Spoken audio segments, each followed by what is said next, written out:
Where the White Fricks Are by Courtney Taylor.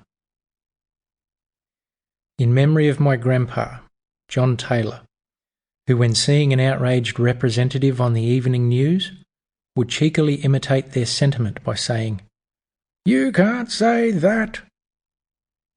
And for my grandma, Beverly Taylor, who proudly procured Albert Namatjira's autograph when he used to come into Alice Springs's district office. And I'd better mention the Sunday school teacher who first taught me about idols.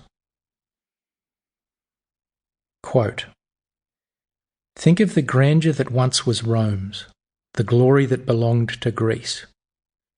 Amongst these ruins are monuments and fragments and magnificent temples erected to their gods. Man is a worshipping creature, irrespective of colour, language, or clime." End quote.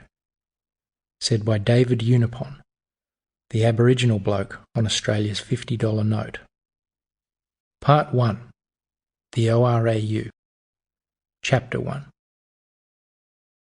The tribesmen danced around an upright wooden pole decorated with eagle feathers, marsupial tails, and blood obtained by piercing oneself with a large splinter. Their black bodies covered with red ochre and white clay, their matted hair constricted by headpieces made of fir string and leafy twigs. They looked like burnt trees that had shaken free of the rusty soil. However, their dance was far from liberated. If they failed to perform their secret ritual perfectly, they would jeopardize the replenishment of the animal they were spiritually connected to. These initiated men were the direct descendants of a gigantic kangaroo creature. Having emerged from a dim and distant past, it had, like all other ancestral creatures, died and left a landmark. This landmark shared not only the spirit of these men, but the spirit of the object they danced around, and the spirits of the kangaroos they sang about.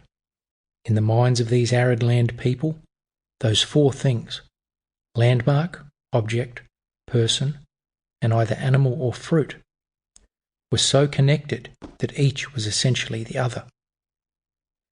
The repetitive incantations said as much, and called for an increase to the fauna that would nourish the cycle they all belonged to. The words of the song and the movements of the dance had been prescribed by ancestors immemorial, and were presided over by elders who existed. Sample complete.